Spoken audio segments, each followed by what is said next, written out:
Hello friends, welcome back to Pratiyogita academy.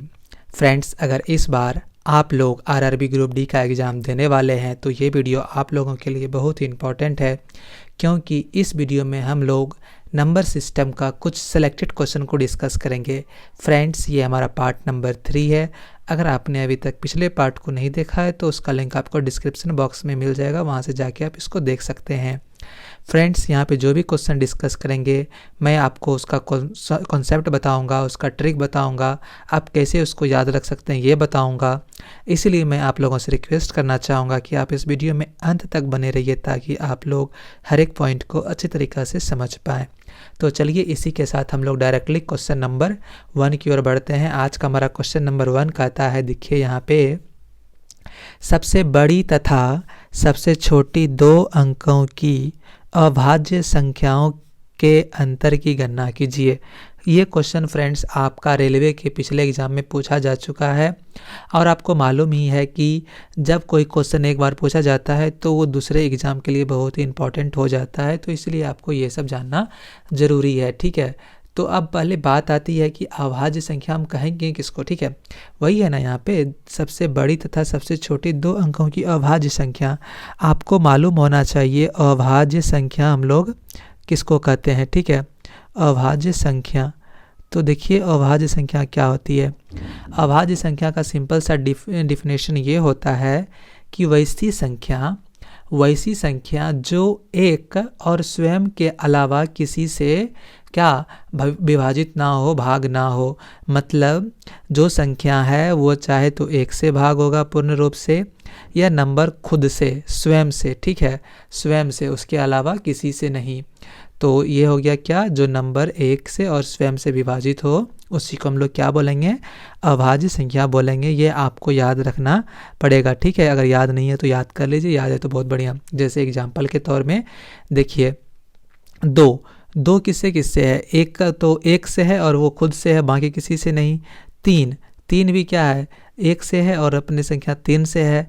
4 मेरा अभाज्य होगा? नहीं होगा, क्योंकि ये 1 से तो विभाजित है ही, और 2 से भी विभाजित है, और ये खुद से विभाजित है। तो मतलब यहाँ पे कितना आ गया? ये देखिए 1 और 2, ये 3 आ गया।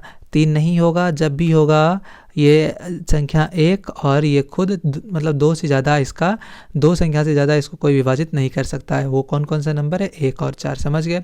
अब बात आती है कि सबसे बड़ी 2 अंकों की अभाज्य संख्या क्या होगी। सबसे बड़ी क्या? सबसे बड़ी 2 अंकों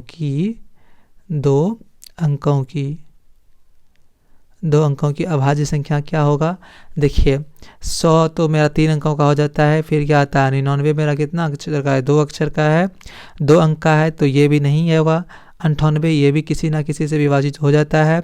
97 देखिए, 97 आपका किसी से विभाजित नहीं होता है। तो 97 मेरा क्या है? 2 अंकों की सबसे बड़ी अभाज्य संख्या। कौन सा हो गया? 97 हो गया। अब सबसे छोटी, सबसे छोटी, तो सबसे छोटी को हम लोग कैसे निकालेंगे? सबसे छोटी 2 अंकों की अभाज्य संख्या, देखिए 10 है सबसे छोटा 2 अंक, तो ये क्या, मतलब किसी और से विभाजित हो जाता है ना, 2 से हो जाता है। 11 देखिए किसी से नहीं होता है, तो यहाँ पे सबसे छोटी 2 अंकों की अभाज्य संख्या क्या है? 11 है। अब हमको इसका क्या बताना है? इसका हम लोगों को अंतर बताना है। अंतर इसका कर लेंगे, कितना कर लेंगे? देखिए 7 में 1 जाएगा तो 6, 9 में 1 जाएगा तो 8, तो मतलब क्या हो गया? 86 ये हमारा क्या हो जाएगा? इस क्वेश्चन का आंसर हो जाएगा। समझ गए? इसमें कहीं भी आपको छोटा सा भी डाउट है? आई होप कि नहीं होगा, आपको समझ में आ गया होगा। अगर समझ में नहीं आया तो फिर से देख लीजिए, आपको समझ में आ ही जाएगा। तो चलिए अगले क्वेश्चन की ओर बढ़ते हैं। देखिए हमारा अगला क्वेश्चन यहाँ पे कहता है, 1 से 10 तक की संख्याओं के वर्गों का योगफल की गणना कीजिए। मतलब आपको बताना है क्या? 1 से 10 तक की संख्याओं का वर्गों का योगफल, मतलब 1 का स्क्वायर प्लस 2 का स्क्वायर प्लस 3 का स्क्वायर प्लस 4 का स्क्वायर प्लस 5 का स्क्वायर प्लस 6 का स्क्वायर प्लस 7 का स्क्वायर प्लस 8 का स्क्वायर प्लस 9 का स्क्वायर प्लस 10 का स्क्वायर। आपको बताना है कि इसका सम टोटल क्या आएगा। आप इसको जोड़ के बता दीजिएगा, आंसर आपको निकल जाएगा आपका। देखिए बहुत सारे स्टूडेंट इस क्वेश्चन को बनाने के लिए क्या करेंगे, इसे तो जैसे हम अभी कर रहे हैं वो करेंगे क्या, इस तरह से लिख देंगे और सबका स्क्वायर फाइंड करेंगे, उसके बाद क्या करेंगे, सबको जोड़ देंगे, जो कि ये प्रोसेस बहुत ही लंबा प्रोसेस हो जाता है। ऐसा नहीं करना है। अगर आपको एक फार्मूला याद हो तो वो फार्मूला क्या है, 1 से n तक के क्या 1 से n तक के वर्गों का योगफल वो कितना होगा, ये आपको निकालना है ना। तो देखिए इसका एक फॉर्मूला होता है क्या, n, उसके बाद क्या n+1, ठीक है, फिर क्या 2n+1 डिवाइडेड बाय क्या, डिवाइडेड बाय 6। ये एक फॉर्मूला होता है, आपको याद रखना है। तो यहाँ पे देखिए क्या कहता है, 1 से n, तो n कितना है यहाँ पे 10 है ना, तो n हमारा कितना है 10 है ना, n क्या है 10 है। इसको यहाँ पे पुट कर दीजिए, तो n के जगह पे जब 10 रखेंगे तो ये क्या आ जाएगा 10 हो जाएगा। फिर गुना n के साथ क्या करेंगे, 1 को जोड़ देंगे, तो 10 + 1 क्या हो जाएगा 11। फिर गुना n को इससे गुना कीजिए 2 से, तो कितना हो गया 20 और +1 21 हो गया, डिवाइडेड बाय 6। इसको भाग दे दीजिए, बस आपका आंसर आ जाएगा। देखिए भाग देंगे, इसको हम पहले 2 से देते हैं, तो ये क्या हो जाएगा 5 और 2 × 6, फिर ये 7 × 21, पूरा का पूरा ख़त्म हो जाएगा। तो हमको गुना क्या करना पड़ेगा, 11 × 5 = 55 गुना 7 करना पड़ेगा। तो हम लोग क्या यहाँ पे गुना करेंगे, 7 × 5 = 35 गुना 11, 7 × 5 = 35 गुना 11 जो निकाल लीजिएगा वही आपका क्या हो जाएगा, आंसर हो जाएगा। तो इसको कैसे निकालेंगे, देखिए ये क्या हो जाएगा 35 और 35, तो इसको जोड़ दीजिए, 5 5 3 8 और 3 तो 385 हम लोगों का आंसर होगा। 385 है कहीं, ये देखिए ऑप्शन नंबर सी में है। समझ गए, इस तरह से क्वेश्चन को बनाते हैं। आई होप कि ये क्वेश्चन भी आपको समझ में आ गया होगा। तो चलिए अगले क्वेश्चन की ओर बढ़ते हैं।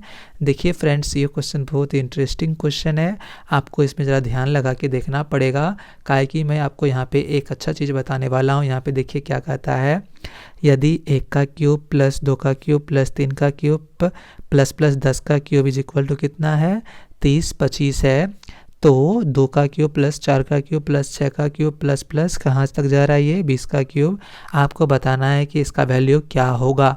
ठीक है, तो इस तरह का क्वेश्चन बनाने के लिए मतलब देखिए आपको इसका क्या करना पड़ेगा, आप सोचिएगा कि इसको भी हम लोग क्या कर लेते हैं, सबका क्यूब निकाल के जोड़ देंगे, तो आपको एग्ज़ाम में ज़्यादा समय लग जाएगा और ये राइट प्रोसेस नहीं होता है किसी भी एग्ज़ाम में कोई भी क्वेश्चन इस तरह से बनाने के लिए। तो हमको क्या करना है, यहाँ पे ट्रिक लगाना है। आपको ये सोचना है कि आखिरकार ये चीज़ दिया क्यों है, ये क्यों दिया एग्जामिनर यहाँ पे, क्वेश्चन सेटर ये क्यों दिया कि हमको ऐसा लिख देते हैं। तो ये सिंपल ये लिख देता है कि इसका जोड़ आपको बताना है, इसको दिया है क्या कि आप इसका यूज करके मतलब आप क्वेश्चन में यूज कर सकते हैं, आपको टाइम मतलब आप टाइम बचा सकते हैं। तो क्या करेंगे यहाँ पे हम, देखिए क्या है 2 का क्यूब है ना, तो लिख लेते हैं 2 का क्यूब प्लस 4 का क्यूब प्लस 6 का क्यूब प्लस चल रहा है कहाँ तक 20 का क्यूब तक, और ये हमको बताना है क्या होगा। तो देखिए अब यहाँ पे हम लोग क्या करेंगे, यहाँ पे देखिए हम कुछ कॉमन ले सकते हैं, 2 का क्यूब यहाँ से कॉमन ले सकते हैं, हाँ ले सकते हैं। 2 का क्यूब जब कॉमन लेंगे तो यहाँ पे क्या बचेगा, 1 का क्यूब बचेगा।